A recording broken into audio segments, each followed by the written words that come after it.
UCC विषय पर पूरे देश भर में से समर्थन मिल रहा है। कई जगहों से जमकर विरोध हो रहा है। एग्जैक्टली यूसीसी क्या है, इससे क्या बदलाव होंगे, इसकी जानकारी आज भी लोगों में पूरी नहीं है। यूसीसी के बारे में बहुत सी गलतफहमियां भी लोगों के बीच है। नमस्कार, मैं Aarti Rodpalkar. I request you to watch this video till end, क्योंकि आज यूसीसी के बारे में हम इतिहास से लेके वर्तमान तक पूरी जानकारी लेने की कोशिश करेंगे। UCC is intended to replace personal law and bring out one common law applicable for people of all faith. आज हम UCC को point wise डिस्कस करेंगे। Why UCC in news?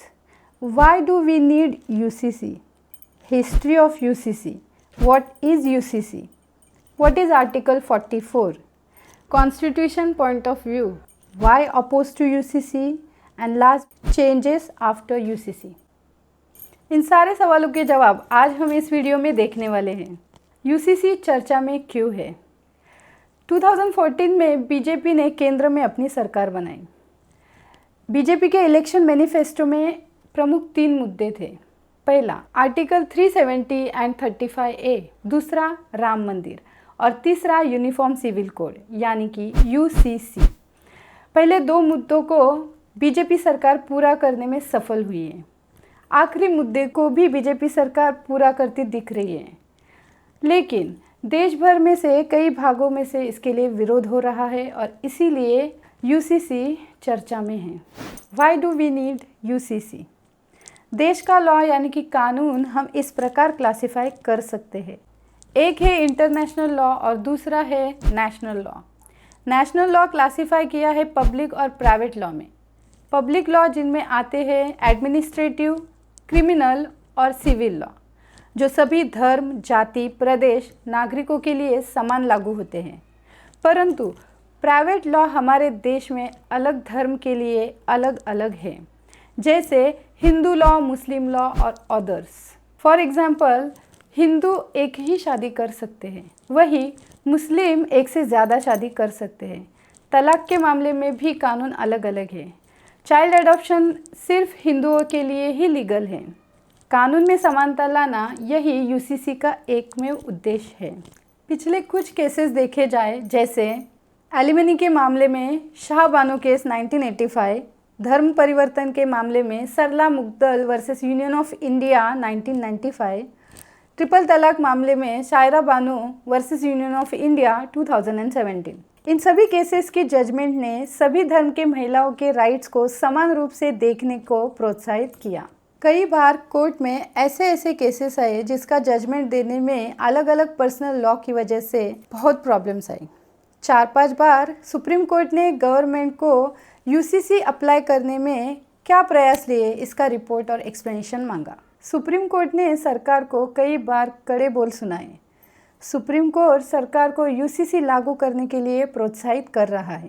2017 में बीजेपी नेता अश्विनी उपाध्याय जी ने दिल्ली हाईकोर्ट में एक PIL दर्ज की है, जो अभी पेंडिंग है। इस पिटीशन का हेतु यह है कि हाईकोर्ट केंद्र सरकार को आदेश दे कि एक ऐसी जुडिशियल कमेटी या लॉ कमीशन बनाए जो यूसीसी के लिए ड्राफ्ट तैयार करे, जिसे संसद में पास करके यूसीसी को लागू किया जा सके। सभी धर्म के लोगों की तरफ से ऐसे कई पिटीशन कोर्ट में प्राप्त हुए हैं। दिल्ली कोर्ट ने इन सभी पिटीशन को सुनवाई के लिए एक साथ कर लिया है और इसका फैसला जल्द ही आने वाला है। Now we will see history of uniform civil code.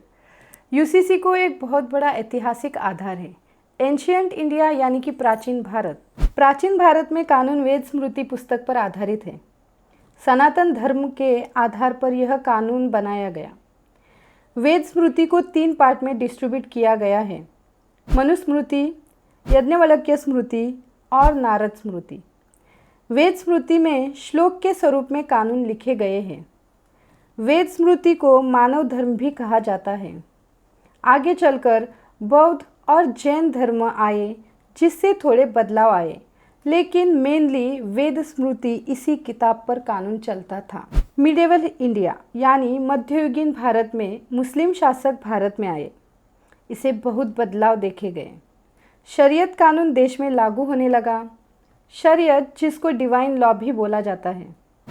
मुगलों के आखिरी शासक औरंगजेब, जिसको आलमगीर इस नाम से भी जाना जाता है, उसने फतवा आलमगीरी कानून देश में लागू कराया, जिसमें कानून को चलाने की जिम्मेदारी काजी, मुफ्ती या नवाबों को दी गई। आगे चल के ईस्ट इंडिया कंपनी का आगमन भारत में हुआ।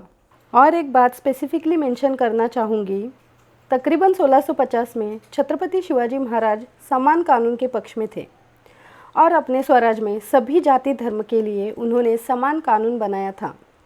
जिसका उदाहरण दिया जाए तो रांझा गांव के पाटिल को बलात्कार के आरोप में हाथ और पैर कटवाए थे।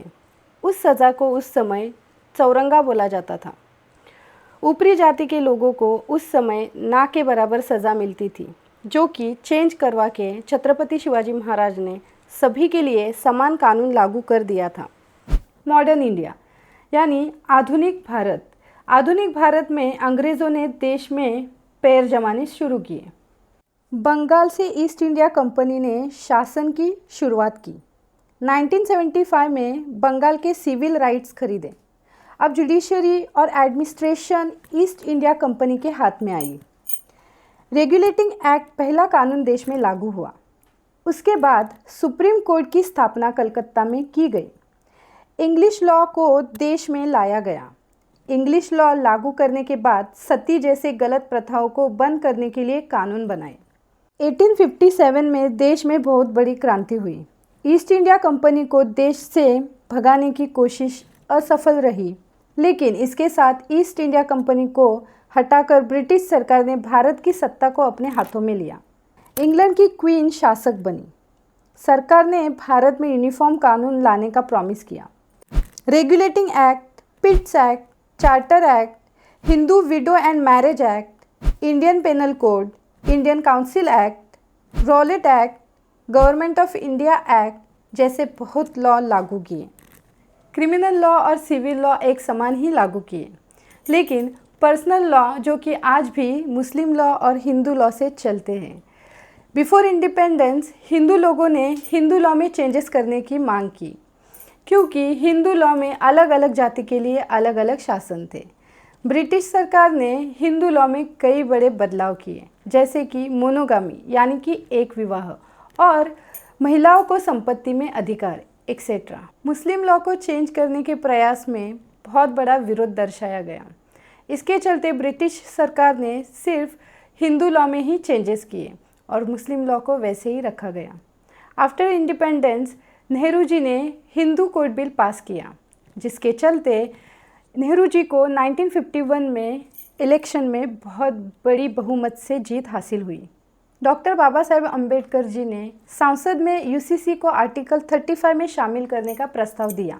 भारतीय जनता पार्टी के अध्यक्ष श्याम प्रसाद मुखर्जी ने हिंदू कोड बिल का विरोध करते यूनिफॉर्म लॉ की मांग की। भारतीय जनसंघ में कई पक्ष मर्ज होकर जनता पार्टी की स्थापना हुई। आगे चलकर इसी पार्टी का नाम भारतीय जनता पार्टी पड़ा, जो कि आज केंद्र में सरकार चला रही है। भारतीय जनता पार्टी पहले से ही यूसीसी के पक्ष में रही है। What is uniform civil code? Uniform civil code मतलब एक देश एक कानून। आज भी पूरे भारत में पर्सनल लॉ धर्मों के हिसाब से चलता है।